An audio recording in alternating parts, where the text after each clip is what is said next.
turbomáquinas.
Bueno, el nombre oficial sería instalaciones de bombeo y turbinado.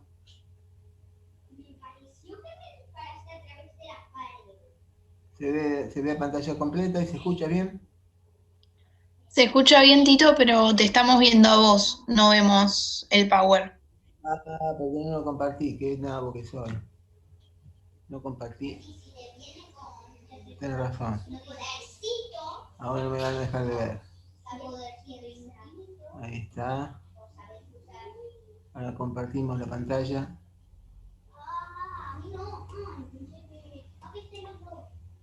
Acá está, ahora sí. Ahora sí, ¿lo ven?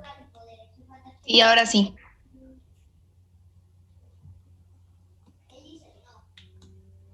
Ahí está en pantalla completa, ¿está bien? Sí, perfecto.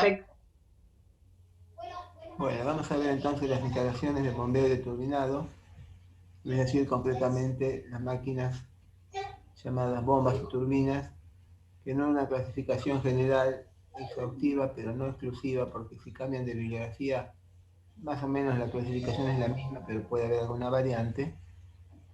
Es la siguiente. El tema completo da entonces para ver la clasificación de las máquinas hidráulicas y que vamos a denominar en general máquinas de fluido. Esas máquinas de fluido se van a dividir en máquinas hidráulicas y máquinas térmicas. La diferencia entre una máquina hidráulica y una máquina térmica es que la máquina térmica confina el fluido y le obliga a variar su volumen. La máquina hidráulica nunca jamás confina el fluido, lo obliga a circular a través de un sistema de válvulas que se van abriendo y cerrando, pero es el mismo fluido el que las abre y el mismo fluido el que las cierra. Es decir, en ningún momento existe una confinación mecánica del fluido como sí existe en la máquina térmica. Por ejemplo, en un motor de combustión como el de un auto, cuando sube el pistón, comprime el fluido y ahí salta la chispa y comienza el proceso. Pero lo que ocurre para que pueda ocurrir la explosión es que tiene que haber una compresión del fluido, mientras que en la máquina hidráulica nunca hay compresión. Cuando el fluido comienza a recibir presión, solito abre una válvula y se va. Esa es entonces nuestra primera clasificación. A ver,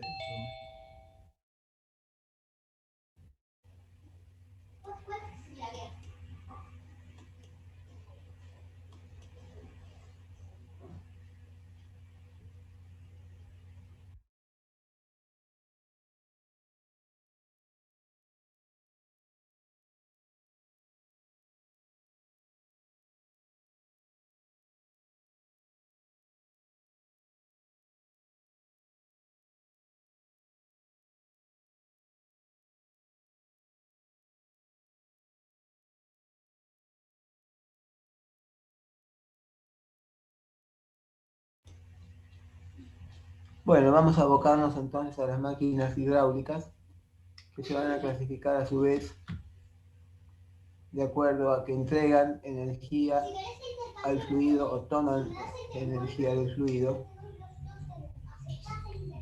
se dividen en motrices y generatrices. Entonces las motrices son las bombas, son los aparatos llamados turbinas que toman energía del fluido y la convierten en energía mecánica, eléctrica, etc. Las generatrices, como las bombas, son máquinas que entregan energía al fluido y le dan presión. Entre las máquinas generatrices están las que se ven allí como las características, donde el plato fuerte son las bombas. Pero alternativamente están los sopladores, los ventiladores y otros aparatitos menores que también son generatrices.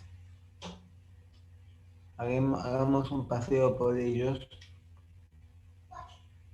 Y el plato fuerte de las motrices son las turbinas.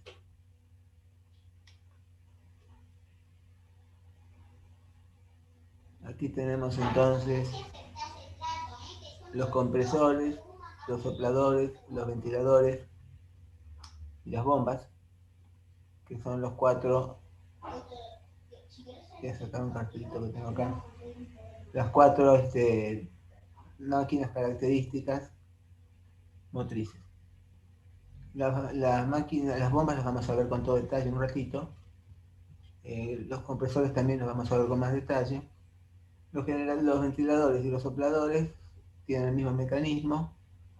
Mediante los álabes se impulsa aire, con la diferencia que el soplador impulsa un poco aire, pero produce un gran cambio de presión, le puede dar presión al chorro de aire.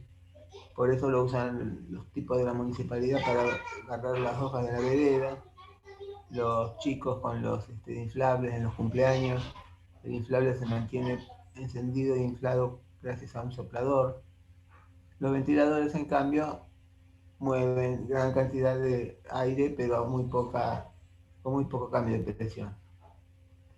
El compresor lo vamos a estudiar más en detalle más adelante, y de la bomba vamos a hablar en un ratito. Bueno, esas entonces son las cuatro máquinas comunes que se llaman generatrices dentro de las máquinas, las turbomáquinas generatrices. Los compresores se clasifican en compresores de tornillos, de paletas, de pistón, donde el más común obviamente es el de pistón, que ahora vamos a... A mí lo que no me gusta del Zoom es que me llena de carteles las cosas, y los carteles me tapan lo que yo tengo que decir. Después cuando los voy a pescar se escapan. Ahí está. Los compresores entonces pueden ser de pistones, de tornillos o de paletas.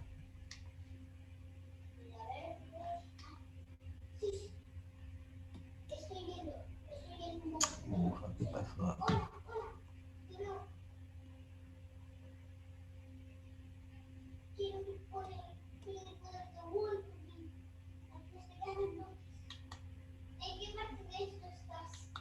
¿Qué ven ustedes ahí? Estamos viendo el power que dice compresores, ventiladores.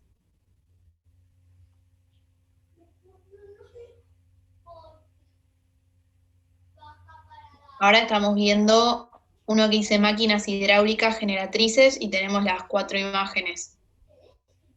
Está bien, ahora ven, ahora seguro nos enganchamos. Bueno, vamos entonces, ahí aparecen los compresores, ¿no? De pistones, de tornillos y de paletas, ¿está bien? Sí, sí, sí. Bueno, entonces los compresores pueden trabajar con cualquiera de esos métodos. El de pistón es el más clásico. Fíjense que la biela manivela hace que el pistón sube y baje por el émbolo, por el movimiento circular del motor. Pero fíjense que cuando el pistón avanza, se cierra la válvula azul, el mismo fluido la cierra, y el mismo fluido abre la válvula roja y obliga al fluido a circular según la flecha roja. Cuando el pistón baja, succiona y cierra la válvula roja, succiona y abre el azul y se llena. Por lo tanto, el fluido nunca está confinado. No obstante, al subir el émbolo con mucha fuerza, acciona la válvula roja abriéndola y el fluido sale con más velocidad y con más presión. Entonces el pistón le confiere presión al fluido, pero nunca lo confina. Así funciona entonces la bomba de pistón. La diferencia con el vehículo, con un auto, es que la máquina térmica, a revés de la hidráulica, mantiene esas válvulas cerradas, obligando al líquido a confinarse. Bueno, entonces así tiene las características de la bomba. Y la de tornillos funciona así, con tornillos que se ensamblan unos con otros. Entonces el tornillo va mordiendo el fluido y lo va obligando a circular a zonas de mayor presión. El de paletas tiene paletas que obligan a que el fluido circule por el movimiento de las paletas, pero las paletas no le imponen una acción de centrifugado. La poleta simplemente impulsa hacia una determinada dirección, que es la cañería, el fluido. La paleta entonces impulsa un movimiento concurrente con el eje del tubo, de la casca del aparato, la carcasa del aparato. No es una acción centrifugadora la que tienen esas paletas que giran. Entonces esa bomba se llama de paletas. Bueno, pasemos entonces a la turbomáquina por excelencia, que es la bomba.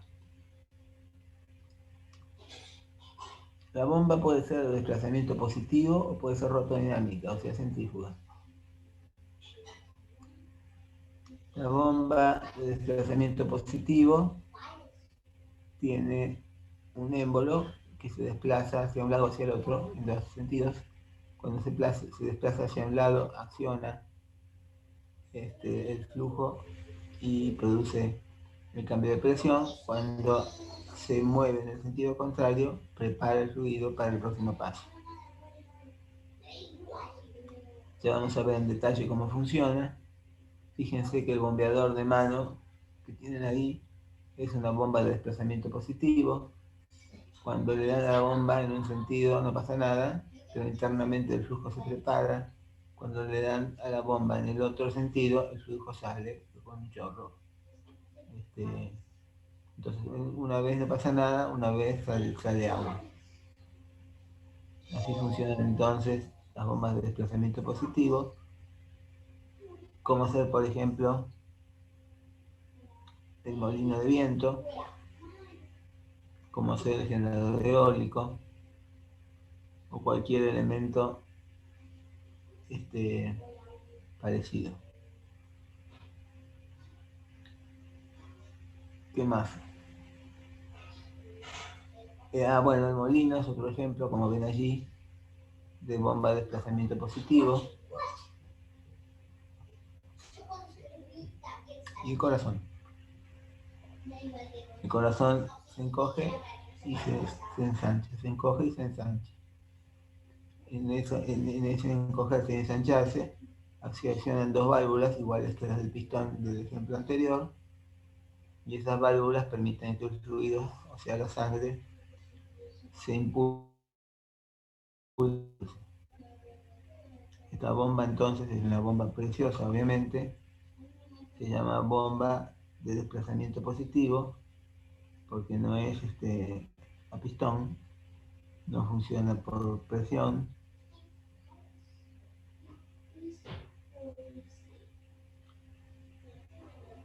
Así es entonces este aparatito tan simpático, tan noble que es la bomba de desplazamiento positivo.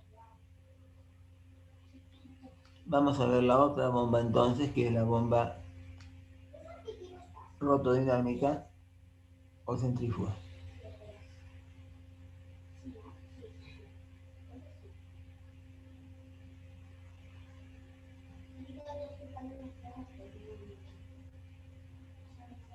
Las bombas de desplazamiento positivo pueden ser alternativas o rotatorias. Alternativa significa que tiene un movimiento en un sentido para cargar el líquido y un movimiento en sentido contrario para accionar su pasaje a una situación de mayor presión.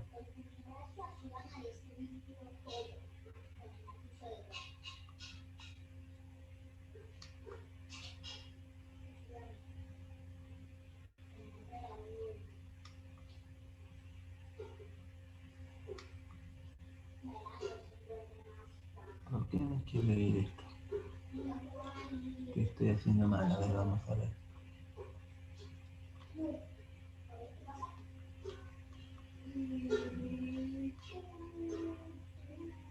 Bueno, dije entonces que los desplazamientos positivos se clasifican en alternativas y rotatorias.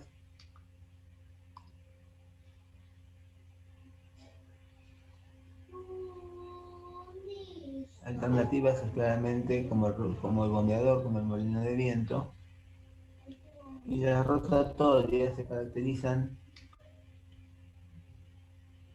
de paleta, ¿no? El rotatorio significa por tener dos engranajes que se muerden uno con otro y obligan al flujo a circular. Fíjense que aquí tampoco hay centrifugado alguno. Fíjense el flujo ese verde, como es como mordido por esos dos engranajes y obligado a circular. En ningún momento hay centrifugado. Entonces el hecho de que haya engranajes que giren y empalmen entre sí no significa que exista centrifugado. Si no existe centrifugado, no es una bomba centrífuga. Es una bomba de desplazamiento positivo, como todas estas que estamos viendo.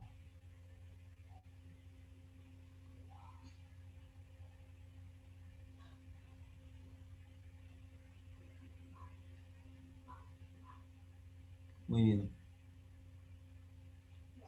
Continuamos.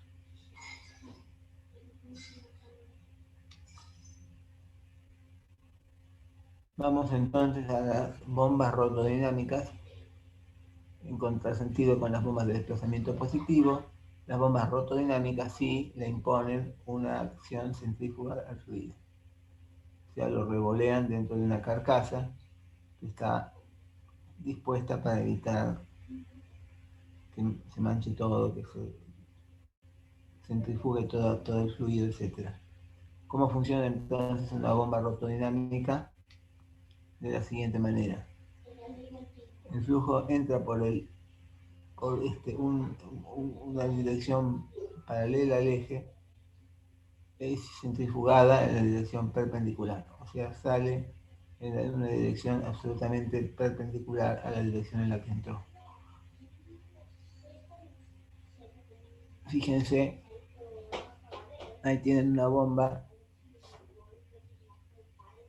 Fíjense cómo el flujo entra por el eje, paralelo al eje, es tomado por los álabes que lo centrifugan, el flujo golpea contra la carcasa y es recogido por la voluta, que es el caño que está cortado perpendicular al anterior. Ahí tienen una foto de una bomba real ahí arriba.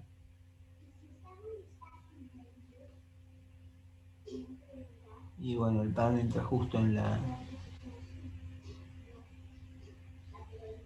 No, perdón, no tiene nada que ver. Eso es otra cosa.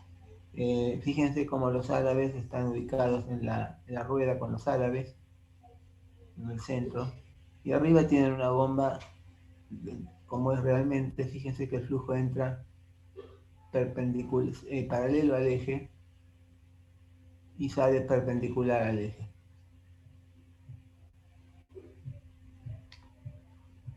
Acá tienen entonces una bomba funcionando. Fíjense que los álabes son cóncavos, convexos, como lo quieran llamar, y giran ubicados en un plato, que es la rueda de los álabes. ¿Por dónde está entrando el líquido aquí? Está entrando perpendicularmente, paralelo al eje, o sea, perpendicular al pizarrón. Y fíjense que es tomado por los álabes por su cara convexa, no por su cara cóncava, por su cara convexa lo desparrama.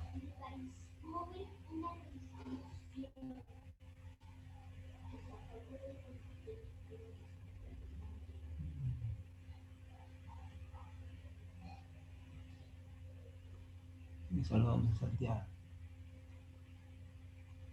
Bien. Fíjense entonces cómo el fluido está en contacto con el rotor en la cara convexa de los árabes, nunca en la cóncava.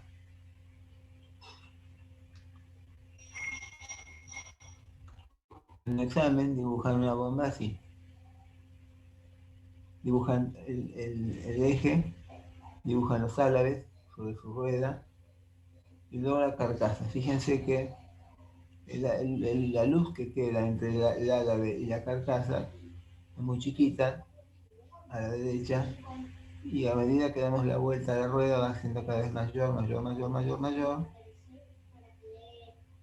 ¿Para qué?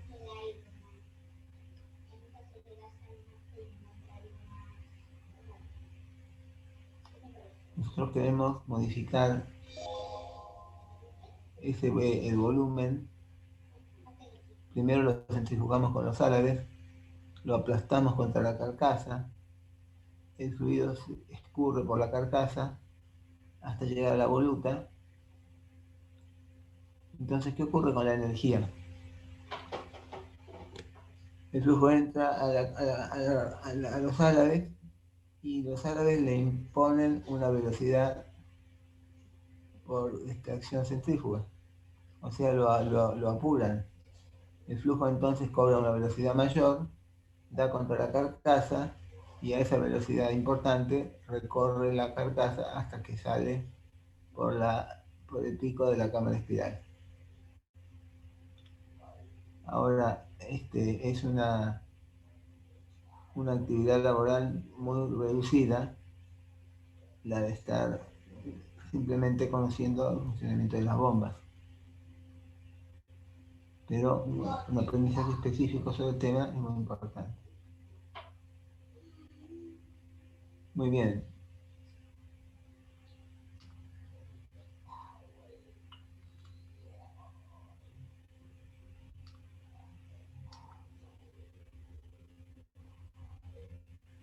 Fueron a esto. A ver.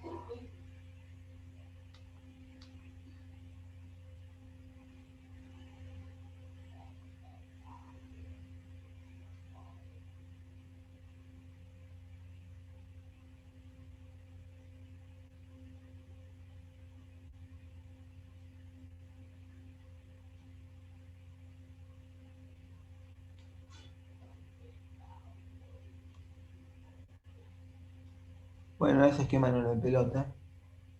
El tema es si el fluido entonces entra en forma paralela al eje, es tomado por los álabes lo centrifugan.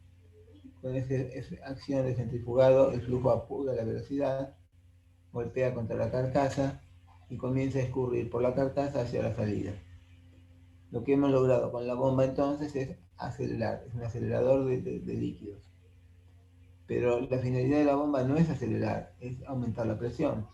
Lo que hemos logrado con este sistema es aumentar la velocidad y no la presión. Por lo tanto, aparece la voluta. La voluta aumenta el área, y al aumentar el área, ¿qué ocurre con el flujo? Cambia velocidad cinética por velocidad potencial. Velocidad porque baja, porque aumenta el área, la energía cinética respecto del fluido se convierte en energía potencial. Sin la voluta, la bomba sería un acelerador de flujo. Con la voluta es una bomba que aumenta la carga hidráulica de la instalación. ¿Está bien?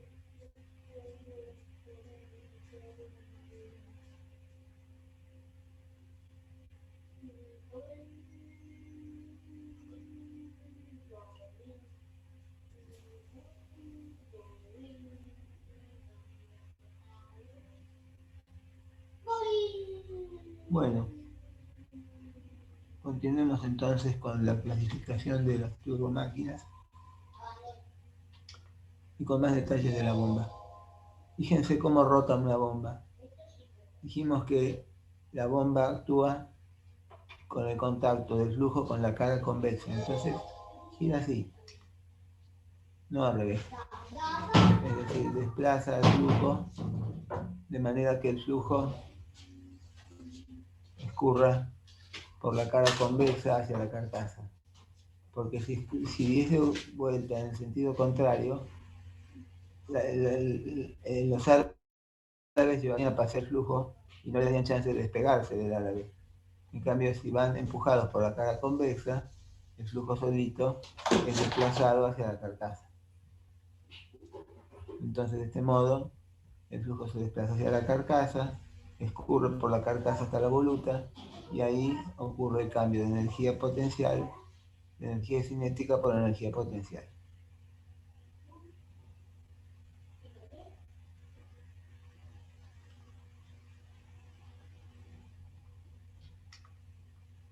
Acá tienen entonces la foto de una bomba con sus árabes.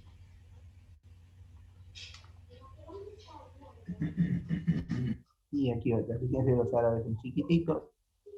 La cámara de espiral, la cámara va tomando una sección cada vez mayor, porque va recogiendo cada vez más flujo que es impulsado por los árabes. Luego viene el ensanchamiento, que es la voluta, para que ahí ocurra la transferencia de energía cinética a energía potencial.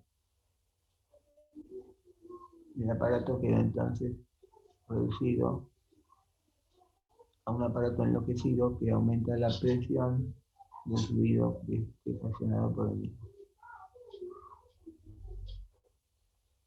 ¿Alguna pregunta sobre la bomba hasta aquí, cómo funciona?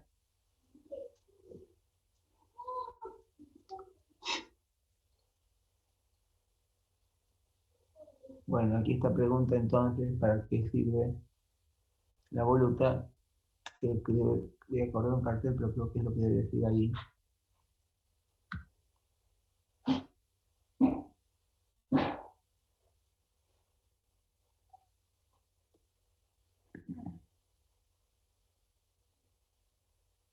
No se quiere correr este guacho. Bueno, ¿para qué sirve el difusor o la voluta? Ya lo dijimos, para convertir la energía de velocidad, energía cinética del flujo, en energía de posición o potencial. ¿Preguntas?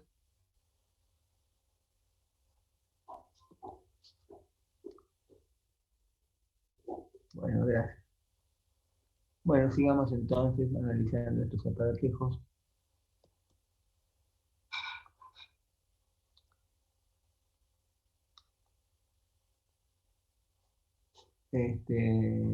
Ya vamos a volver sobre ellos, sobre ambos, para hacer distintas consideraciones.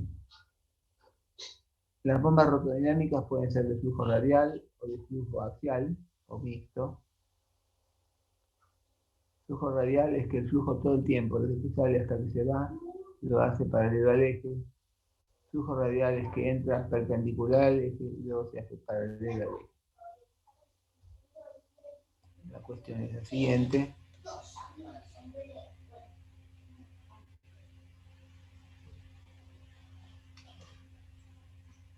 Ahí tienen entonces ustedes una bomba radial. Fíjense que cuando el pasaje del líquido es por los árabes, lo hacen en un plano perpendicular al plano del pizarrón. Y cuando sale de la bomba lo hacen en un sentido paralelo al eje. A ver si hay un dibujo que lo aclare un poco más a esto.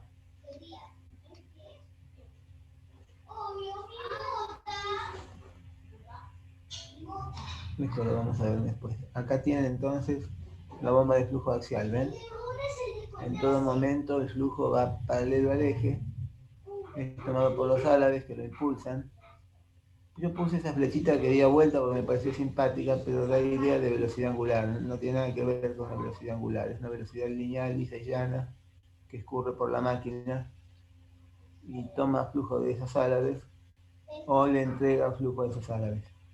Pero el flujo en ningún momento abandona su dirección paralela recta.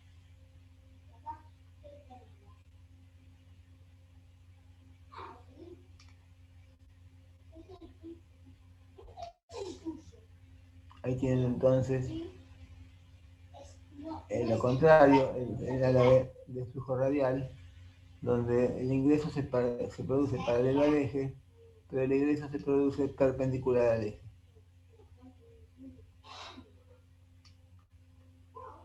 Flujo mixto, y en el mismo gráfico tiene el flujo radial y el flujo potencial total, ¿no?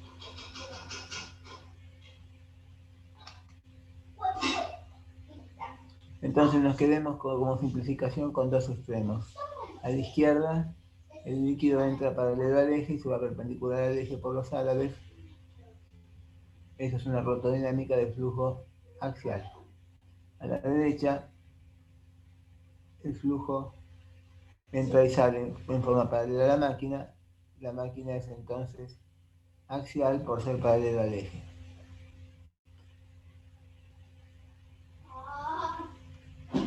Entonces tenemos así la disposición de álabes en forma axial o en forma radial. Fíjense que si la máquina es axial, tiene álabes chiquitos, por lo tanto puede girar muy rápido. Las máquinas radiales tienen radios importantes, o sea, álabes más caros, que no giran tan rápido, entonces las máquinas de este tipo se instalan en bajas cargas y mucho caudal, mientras que las otras ocurre todo lo contrario.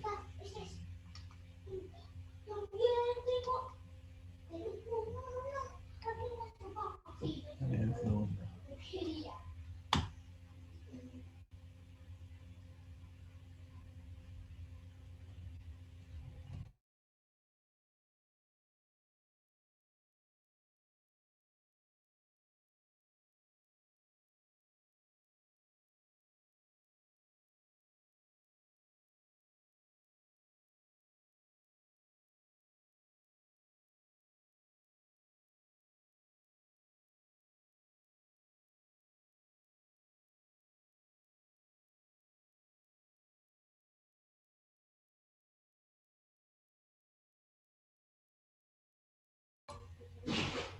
Ahí está. Bueno, entonces hasta aquí una primera explicación sobre el funcionamiento de las bombas. Empalmemos ahora con las turbinas.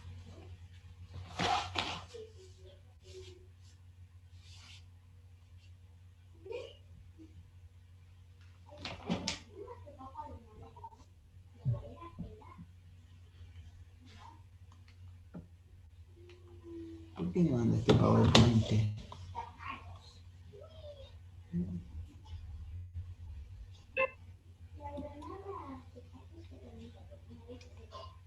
Ahí está.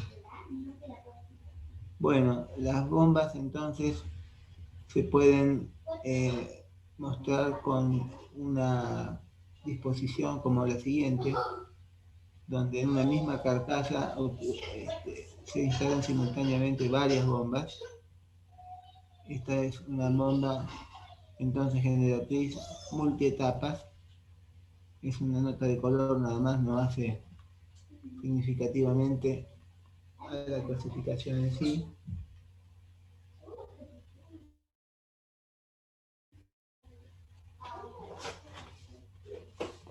Veamos entonces un detalle sobre las bombas de desplazamiento positivo versus las bombas rotodinámicas, y es el cebado. El cebado hace que empiecen a aparecer ventajas en favor de una de las bombas o de las otras. En este caso el cebado favorece a las bombas de desplazamiento positivo y no a las rotodinámicas. Una instalación común implica una bomba instalada succionando líquido de un depósito. A ver, un segundo.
Ahí está. Bueno, acá tienen una instalación clásica con un depósito, una cañería que succiona a través de una bomba. ¿Qué pasa cuando la bomba se detiene? Cuando la bomba se detiene, el circuito se vacía. Entonces, si el circuito se vacía, la bomba no succiona agua, sino que succiona aire. Entonces, ¿qué diferencia hay entre una bomba succionando agua y una bomba succionando aire? La diferencia entonces es la siguiente, con un resultado patético en la mayoría de los casos. Este sistema del mouse, ahí está. Fíjense que hay que superar esa altura H, para lo cual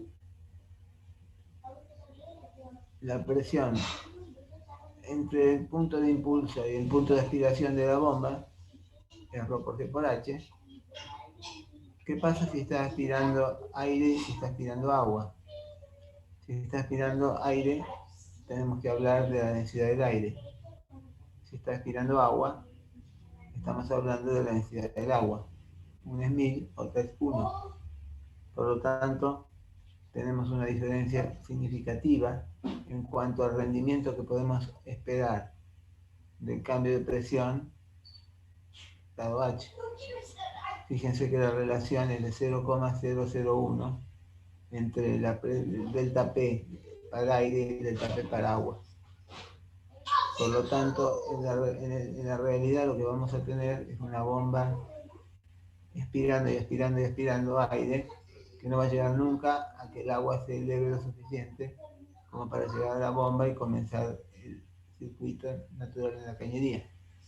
Eso puede conducir a que se queme la bomba.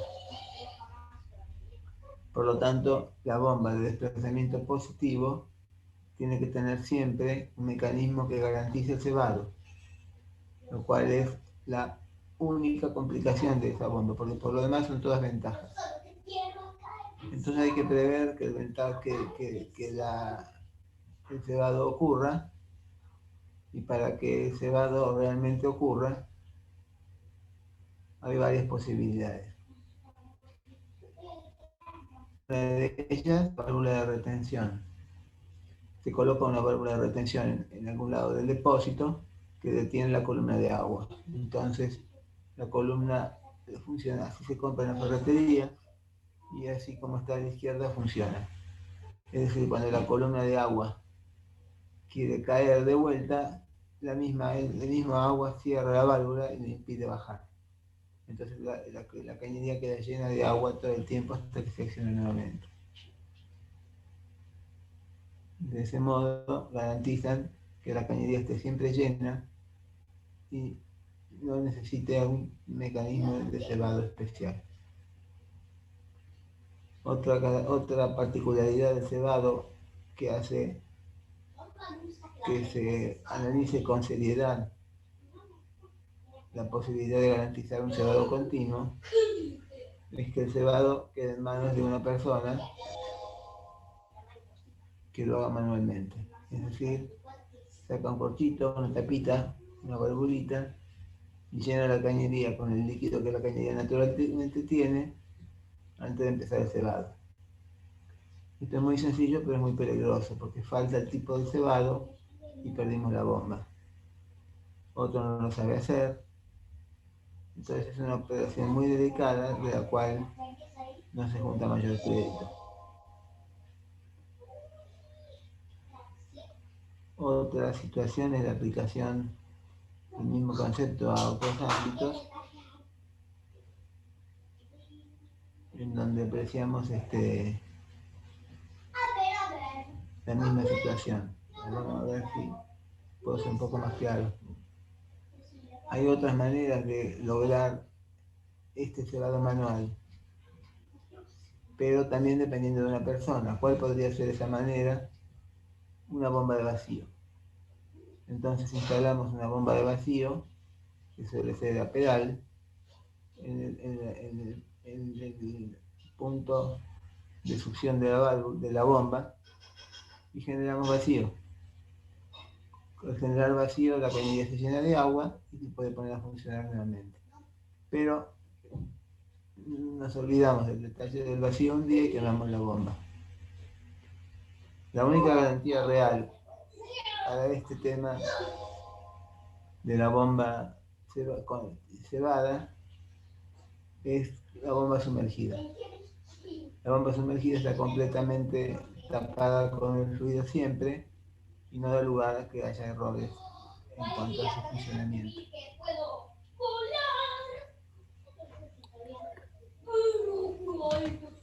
Hito.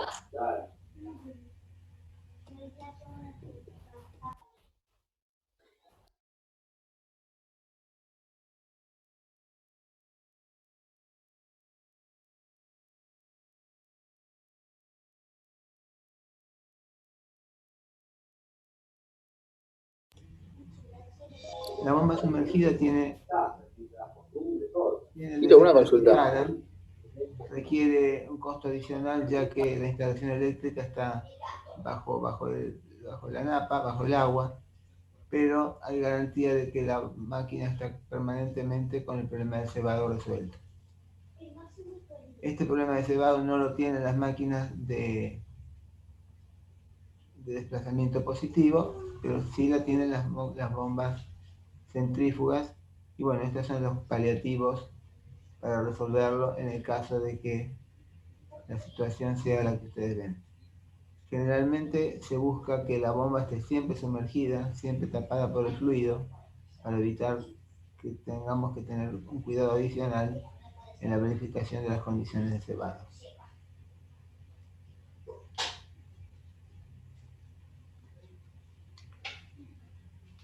Bueno, seguimos entonces con nuestra clasificación.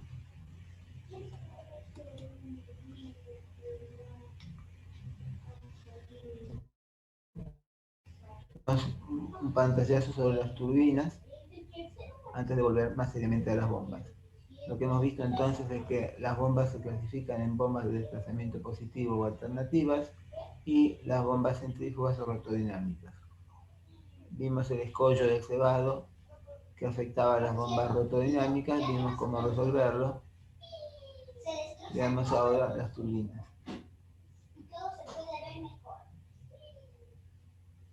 Las turbinas entonces pueden clasificarse en turbinas de impulso o turbinas de reacción. Muchas de estas clasificaciones también son aplicables a las bombas. De hecho, una bomba y una turbina son la misma máquina, pero funcionan en el sentido contrario. Las turbinas entonces pueden ser de impulso o pueden ser de reacción. Acá tenemos un clásico ejemplo de la turbina de impulso, donde la máquina funciona por el impulso del agua que la hace rodar.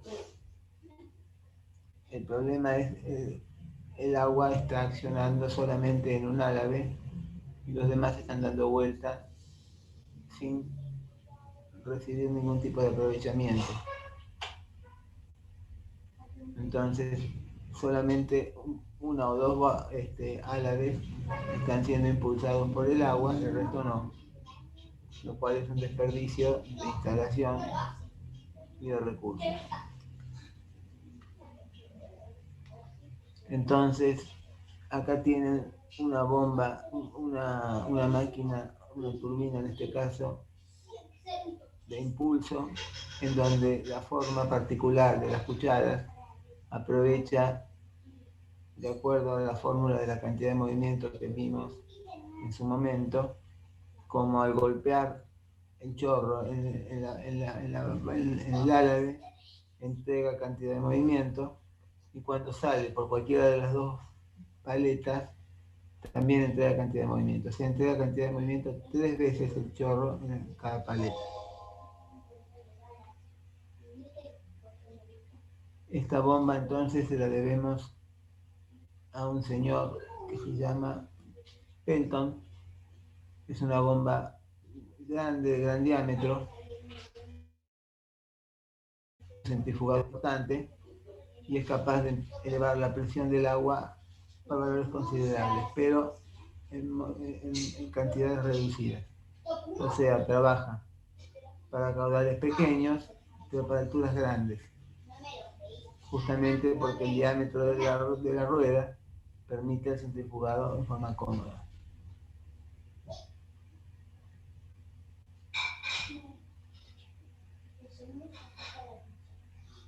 Aquí lo tienen el señor Pelton con sus clásicas máquinas. Fíjense cómo el chorro incide en un árabe solamente y todos los demás están circulando de paseo, ¿no? Acá tienen una animación de cómo el agua impulsa solamente un árabe y los demás giran locos. Lo ideal sería que toda la bomba esté sumergida y todos los árabes están recibiendo presión pareja, simultánea y sistemática en todos ellos. Para lo cual habría que regar de una manera particular. Fíjense que en un diagrama HQ, carga caudal, estas máquinas funcionan bien en un área donde el caudal es poco y la altura es mucho. O sea, cualquier punto en un área aproximadamente como esta, en ese rango,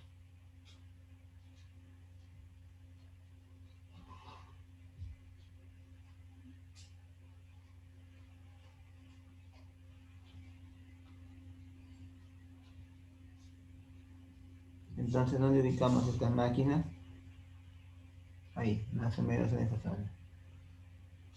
En zonas donde la carga es importante, pero el caudal es chiquito.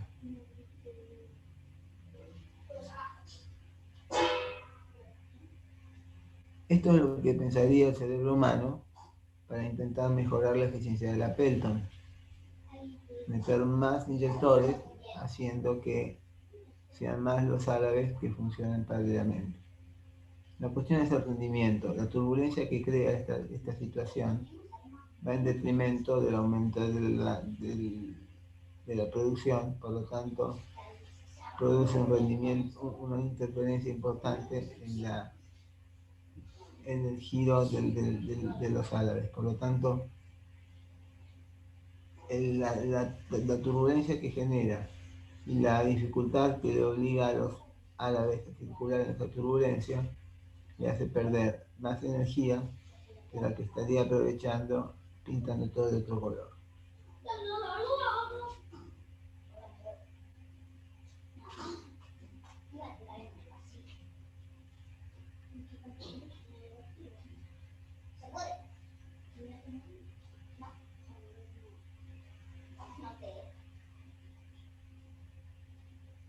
Sí, se puede.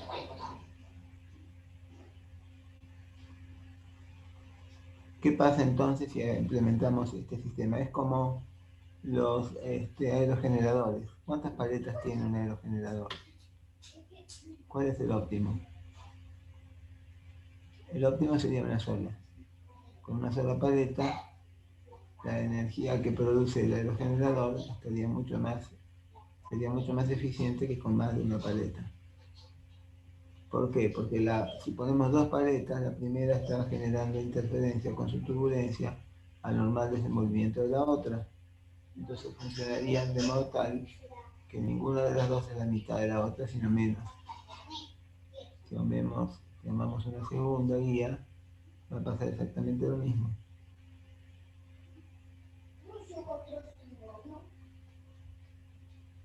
Por eso los mando en estos depósitos.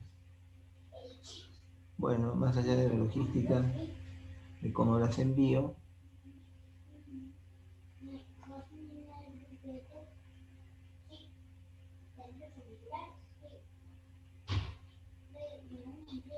el trabajo describe la ideología del área, etc. Bueno, no viene al caso de detallar ahora las características del trabajo, lo podemos hacer más adelante cuando haya que presentarlo. Bueno, en definitiva entonces abandonamos toda posibilidad de impulsar en varios puntos de los árabes a la vez, pero no en la idea de convertir el concepto de impulso en otro concepto equivalente, pero mucho más eficiente. que es el de reacción. ¿Cuál es la diferencia entre impulso y reacción? Aquí el aire está impulsando al viento, lo está empujando. Creo que la diferencia la podríamos interpretar mejor si está acá una fotito, que es esta. Imagínense que la mamá le compra al nene uno de estos cosas y sopla. Pone ¿cómo se llama esto? El coso, bueno, no sé. De manera tal de soplar, lo pone en la posición que se ve en la foto. Ahora, si se lo dan al nene, que tiene disposición más interesante en estas cosas, no va a poner los álabes de esa manera, sino que los va a poner enfrentados.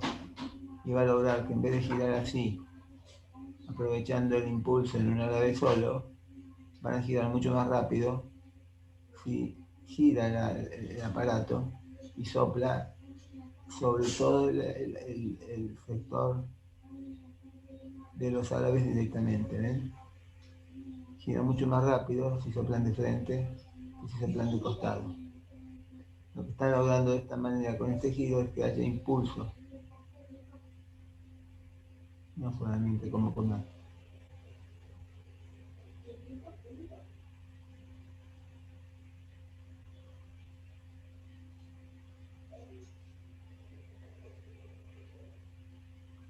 Bien.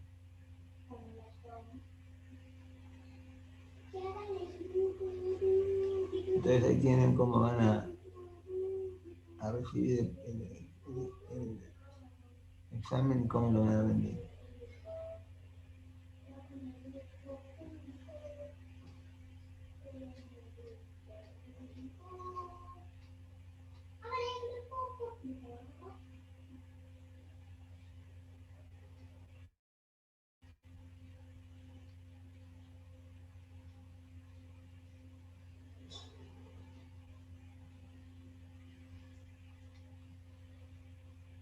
Bueno, ¿dónde vamos a poner entonces la siguiente máquina? La siguiente máquina es la que ven acá. Estamos acá en la Pelton. Vamos a instalar una máquina que permite impulsar una cantidad relativamente baja de fluido a una altura relativamente alta, como en el caso de la máquina que acabamos de ver, pero no tanto. Es decir, nuestra máquina va a ser ahora no la tangencial de impulso, sino una máquina de reacción radial. El nombre de Francis, y si no, axial, su nombre es Kaplan. Vamos a ver cómo funciona cada una de ellas y qué ventajas tiene. Esta es una máquina Kaplan. Fíjense que el flujo escurre todo el tiempo en forma paralela al eje. La máquina termina con los álabes en forma de hélice, de modo tal que el flujo corre todo el tiempo paralelo al eje. Todo el tiempo paralelo al eje. Entonces, la máquina gira de modo tal de exponer su lado convexo al flujo todo el tiempo. Acá tienen un ejemplo de unas máquinas como la que les estoy mencionando en la central de Yacyretá. Las máquinas son de esta característica, ya que Yacyretá tiene un caudal de 8.700 metros cúbicos por segundo y una altura bastante poco considerable.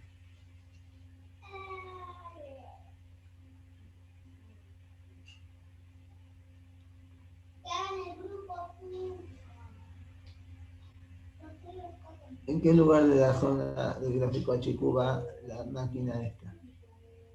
La zona que se ocupa con estas máquinas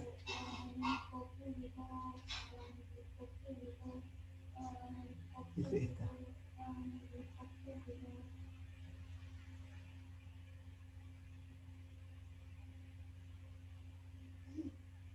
Él dio explicaciones luego de por qué había hecho eso, que obviamente no son muy creíbles. Bueno, entonces acá tenemos una familia de bombas de reacción que se caracterizan por la disposición de eje, que sean axiales, radiales o mixtas.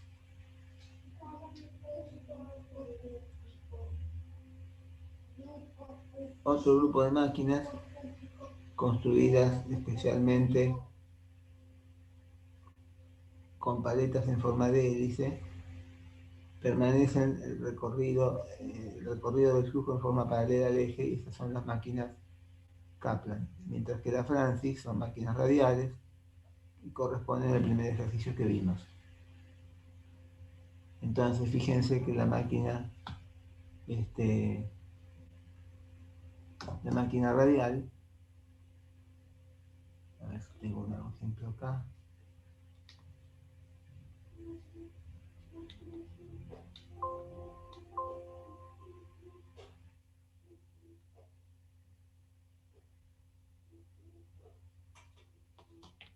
Es que esto no está saliendo de la pantalla completa por alguna razón. A ver si me doy cuenta.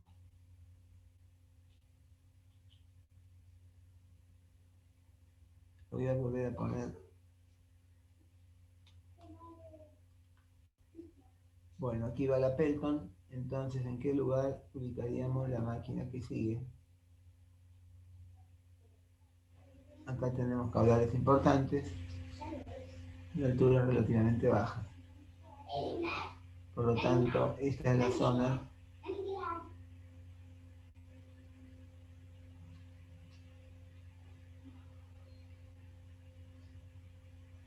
ahí va la zona Kaplan.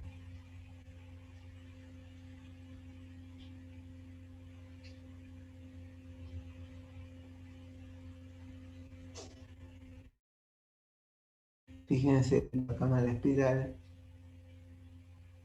en forma perpendicular al pizarrón y sale en forma axial. O sea, entra de una manera a la máquina, gira y sale de otra.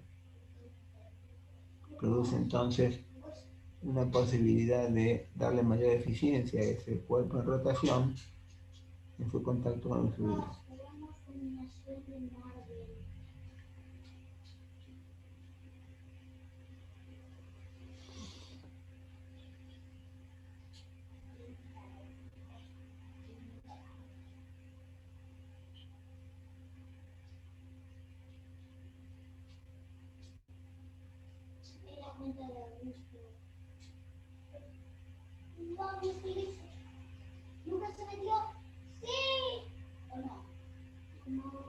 Bueno, acá tienen entonces una bombita andando. Aquí no hay más nada que decir. El flujo entra, va por la cámara espiral, entra en forma perpendicular al eje de la máquina y sale en forma paralela. Acá tienen entonces la animación. En este caso no es una bomba, es una turbina. Entra por la tubería forzada, es conducido a la máquina y el fluido obliga a la máquina a girar en el único sentido que a la máquina le queda, que es el que ven allí. Nuevamente recibe al fluido en la parte convexa de los árabes y lo acompaña hasta la salida, siempre por la parte convexa. Fíjense que la cámara de espiral, la voluta, en este caso, baja la presión, convirtiendo la energía potencial en cinética. El fluido entra a los árabes, pasa por los árabes, por la cara convexa, y llega al punto de evacuación, que es el eje de la bomba.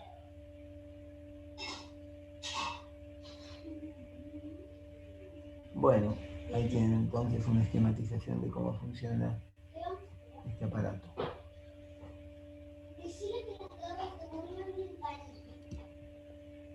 Acá tiene la cámara espiral de una máquina de esta naturaleza, de una Francis.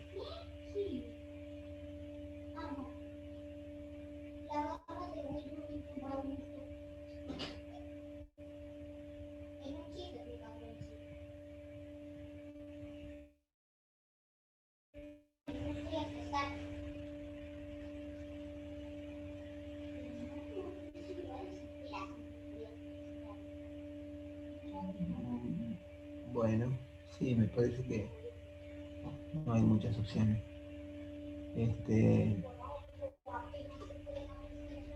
Bueno, acá tenemos las clases siguientes. Acá tenemos otra cámara espiral. Fíjense cómo el flujo circula por la cámara espiral, que va modificando su sección,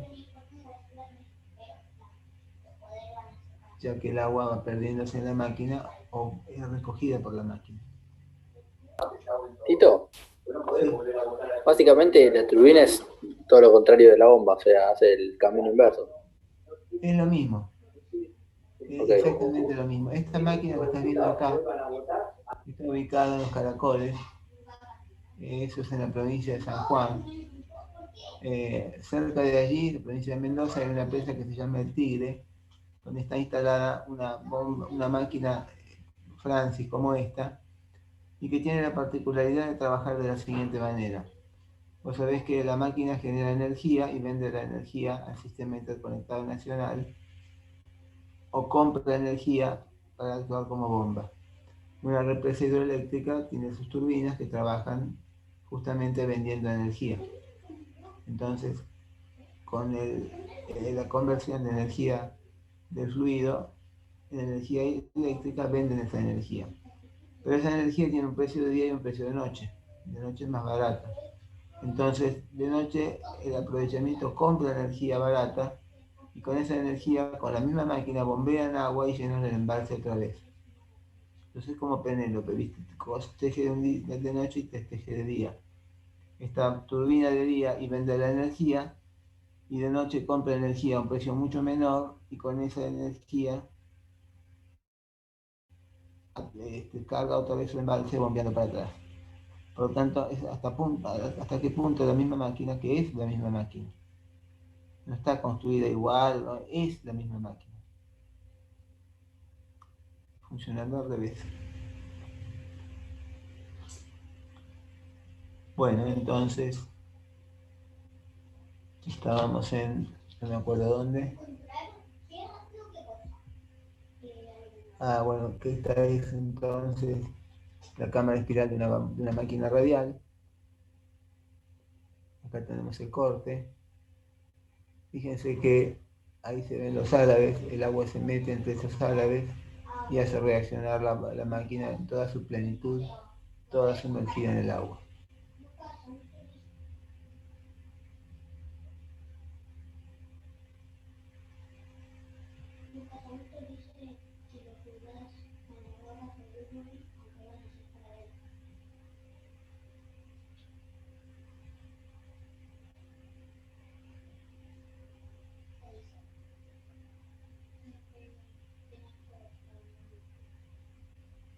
Bueno, esto quiere ser una esquematización, pero creo que ya se entiende cómo es, ¿no es cierto?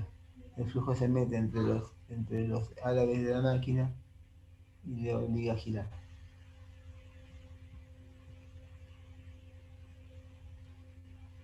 Entonces, si aquí va la Pelton en esa zona del gráfico HQ, y aquí va la Kaplan, en esta zona va entonces la Kaplan, vamos a ubicarla por debajo de los 50 metros de altura, pero con cargas considerables en cuanto al caudal, va el área de la Kaplan. ¿Y dónde ubicamos la máquina Francis? La máquina Francis la ubicamos en alturas todavía mayores, pero en caudales todavía menores. Este de acá.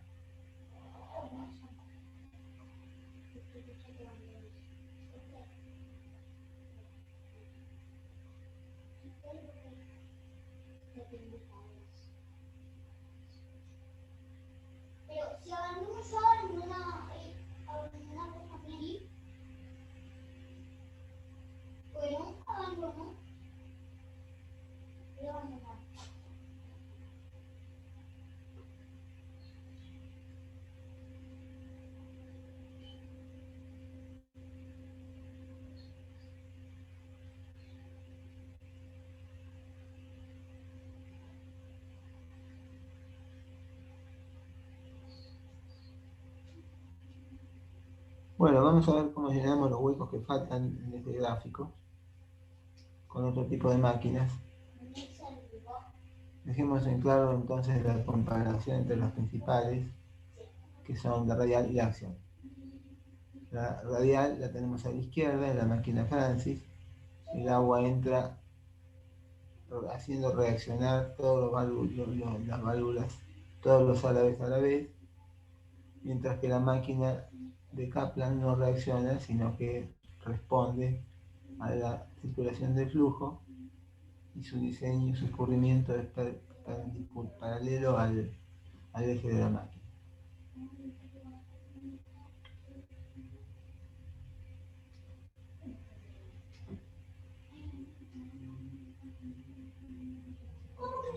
Vamos a ver qué más tenemos por acá.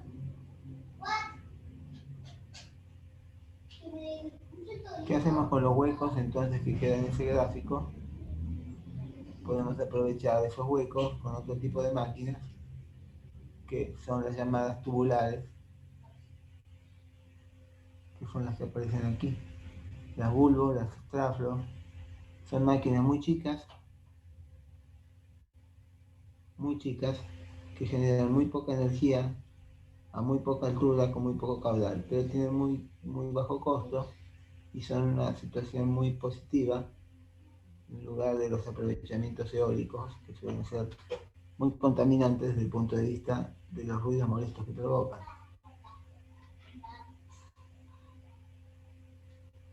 Entonces, acá tenemos la posición de esos aparatitos. Vamos a ver dónde encajan en el eje, en los ejes HQ.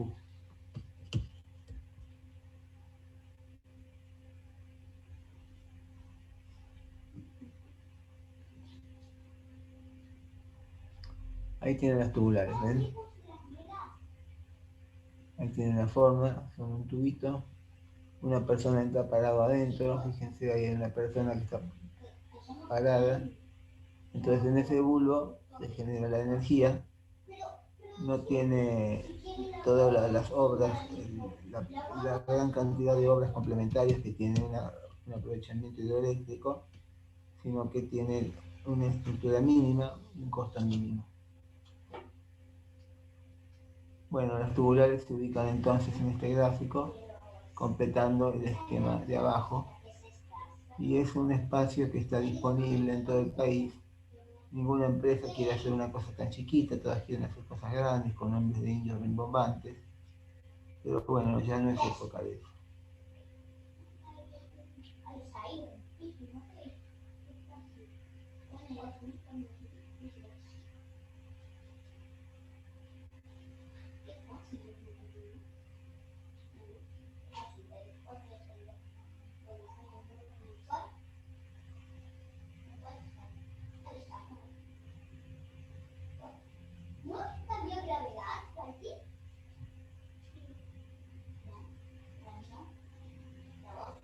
Muy bien. Bueno, hasta acá tenemos una primera clasificación de las máquinas. Ahí tienen el gráfico donde están ubicadas todas. La última en incorporarse fue esta última, la turbina Bulbo.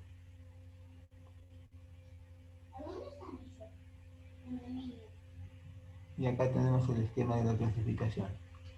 Entonces quiero preguntarles si hay alguna duda o algún comentario que quieran hacer sobre este punto hasta acá.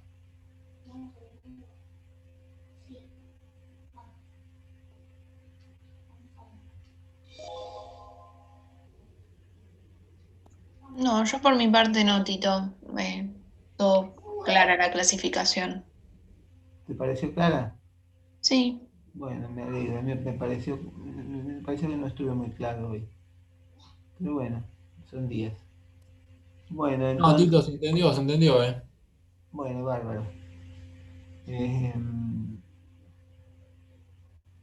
7, 9.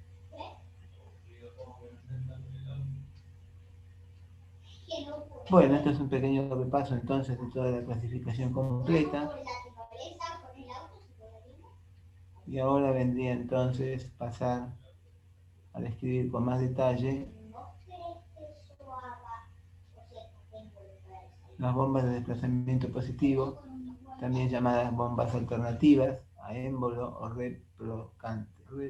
reciprocantes. Vamos a ver un poco en detalle cómo funcionan estas y dejamos ahí hoy. Estas son las bombas de desplazamiento positivo, entonces, tipo bombeador. El esquema de funcionamiento es el siguiente: tienen un pistón con un émbolo,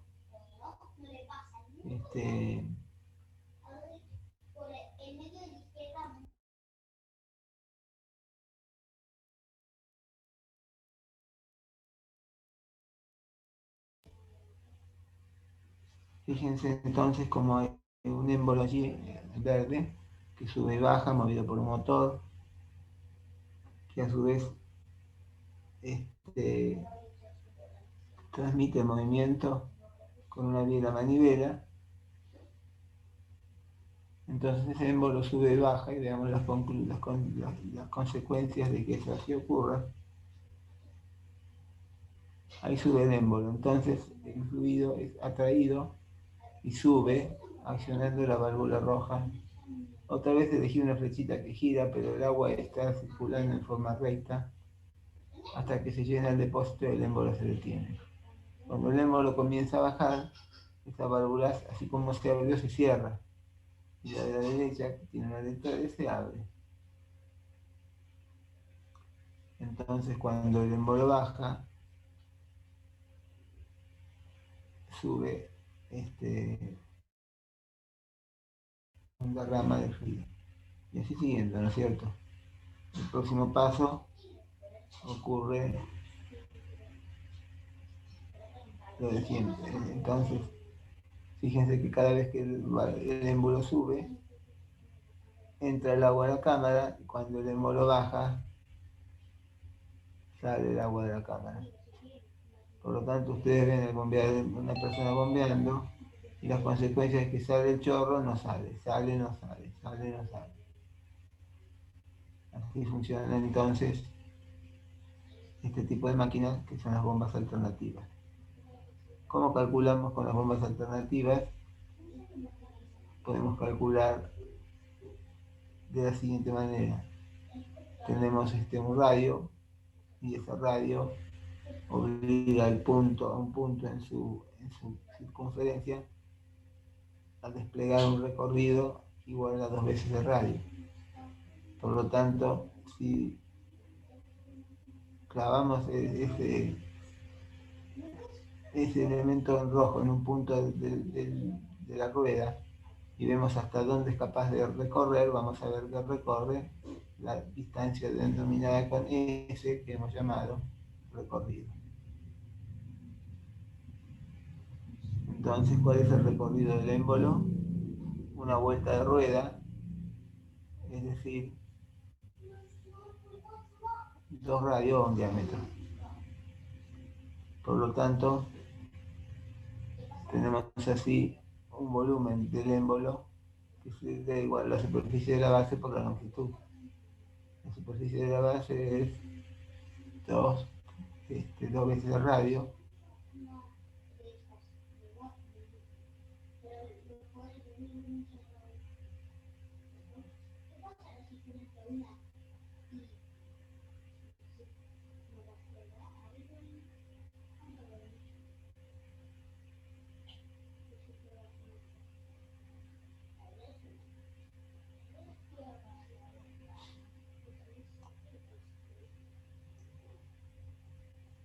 Bueno, ¿cómo funciona entonces el cálculo? La carrera, le llamábamos carrera S, que es el recorrido, coincide con una vuelta de la biela manivela, o sea, un diámetro o 2 radios. Por lo tanto, S, que es el recorrido de 2 radios, y el volumen de todo el pistón es pi por radio al cuadrado. En vez de radio ponemos diámetro sobre 2, pi por diámetro sobre 2 al cuadrado. Este es un precio entonces que la máquina calcula solita. Luego podemos calcular el caudal. Vamos a recorrer, a sacar este cartel que se me puso acá adelante.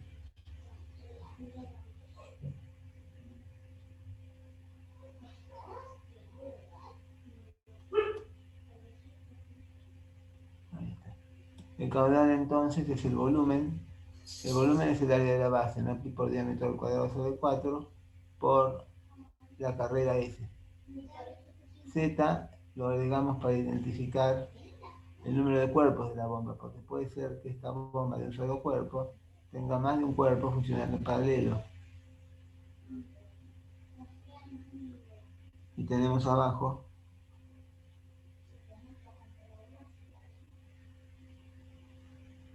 el caudal. El caudal es igual a la velocidad, que es n sobre 60. El caudal es el volumen por la velocidad. El volumen está calculado arriba. Si ese volumen lo multiplicamos por la velocidad, tendremos el caudal. Y de esa manera podemos estimar el caudal en una instalación sin cortar el agua, sino simplemente por el ruido de la cañería.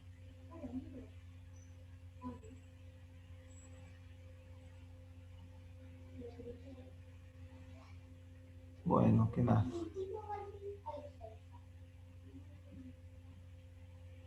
Está multiplicado acá por el cuerpo de la bomba, me dicen. Esto se debe a que la bomba puede tener varios cuerpos, como vamos a ver ahora, y eso afecta en la fórmula, como les dije. A ver qué pasó acá. Acá está. Entonces, fíjense, Z es el número de cuerpos de la bomba porque puede que tenga varios cuerpos, como es el caso de la que voy a mostrarles ahora.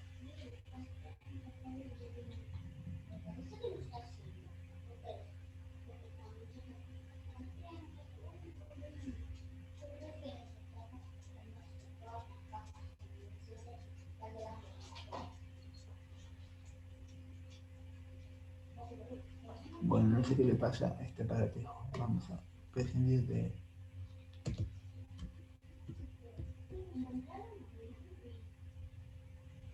Entonces el caudal es ese volumen por la velocidad. Si hablamos de velocidad media, entonces, como la que está expresada allí, tenemos este caudal para efecto simple y este caudal para efecto doble. Z entonces indica la cantidad de cuerpos que tiene la bomba en forma simultánea. Por ejemplo, tenemos aquí la bombita, la carrera, el diámetro, el volumen y la potencia en caballos o en kilos.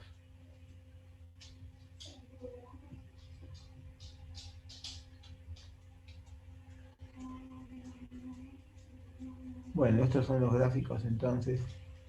Fíjense que así impulsa el agua a la bomba. Solo impulsa cuando la dirección es en un sentido, el de bombeo, en sentido contrario no impulsa.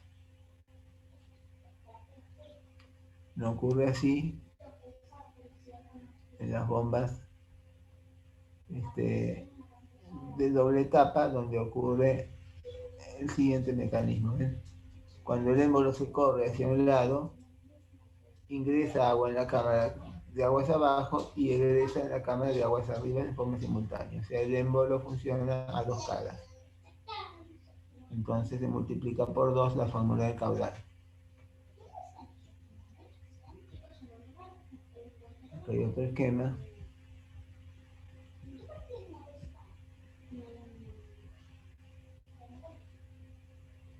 Bueno, ¿cuál es la relación HQ de la bomba de desplazamiento positivo? Es decir, en este gráfico, en donde la dibujo a la bomba de desplazamiento positivo. Fíjense la fórmula del caudal. El caudal depende de la carga. El caudal depende de todos los elementos hechos específicamente para la bomba. Ninguno se usa para otra cosa, salvo para accionar agua a presión con la bomba. Por lo tanto, tenemos como característica principal